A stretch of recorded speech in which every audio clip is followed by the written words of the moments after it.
Assalamualaikum warahmatullahi wabarakatuh. Perkenalkan, nama saya Putri dari kelas E. Apa itu kurikulum merdeka? Jadi gini, kurikulum merdeka adalah kurikulum terbaru dari pemerintah Indonesia yang tujuannya adalah bikin pembelajaran yang lebih fleksibel, menyenangkan dan relevan buat siswa zaman sekarang.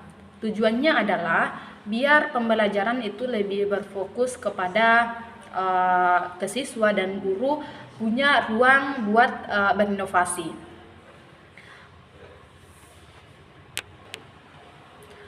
Kalau kurikulum sebelumnya kayak kurikulum 2013 lebih padat materinya dan seragam, kurikulum merdeka ini lebih fleksibel dan kontekstual. Artinya materi nggak lagi menumpuk tetapi difokuskan ke hal-hal yang esensial.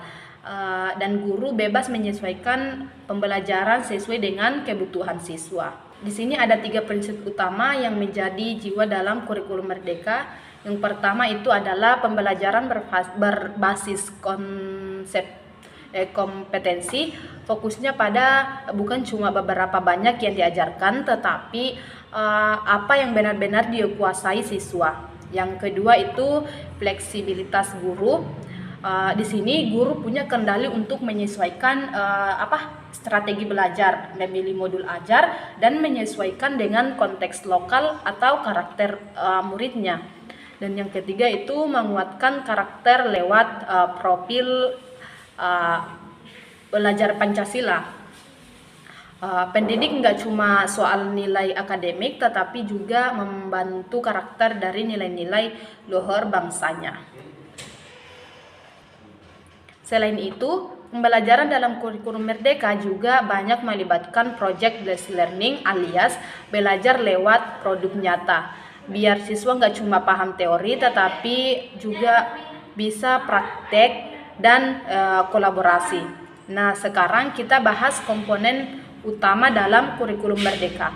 Ini penting banget karena ini yang menjadi pegangan guru dan sekolah. Yang pertama itu capaian pembelajaran atau CP.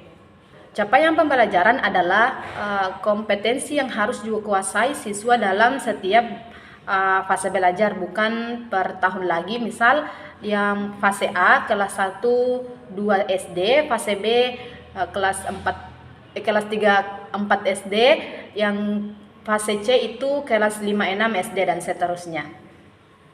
CP ini lebih ringkas dan fokus, memudahkan guru untuk fokus kepada keterampilan inti, bukannya mengajar target yang terlalu banyak. Nah, yang kedua itu alur tujuan pembelajaran atau ATP.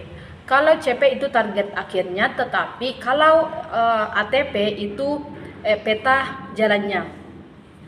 ATP adalah urutan pembelajaran yang dibuat guru atau sekolah untuk mencapai CP, tetapi ATP bisa disusun mandiri atau diambil dari contoh yang sudah disediakan pemerintah, tinggal disesuaikan dengan kebutuhan guru. Dan yang ketiga itu modul ajar. Nah, di sini sering bikin kita tidak mengetahui apa perbedaan modul ajar dengan RPP. Modul ajar itu semacam RPP tetapi versi plus-plusnya, artinya isinya lengkap mulai dari tujuan pembelajaran, kegiatan pembelajaran, metode, media, hingga asesmen atau penilaian. Modul ajar juga bisa dimodifikasi guru, bisa dipakai yang sudah ada atau bisa diubah sebagian mulai dari nol, atau kita bisa membuat sendiri. Nah, intinya modul ajar itu alat bantu guru biar pembelajaran menjadi lebih terstruktur dan fleksibel. Nah, yang keempat itu proyek penguatan profil Pancasila atau P5. Ini bukan sekedar tugas proyek biasa. Proyek ini lintas mata pelajaran yang bertujuan membantu karakter siswa.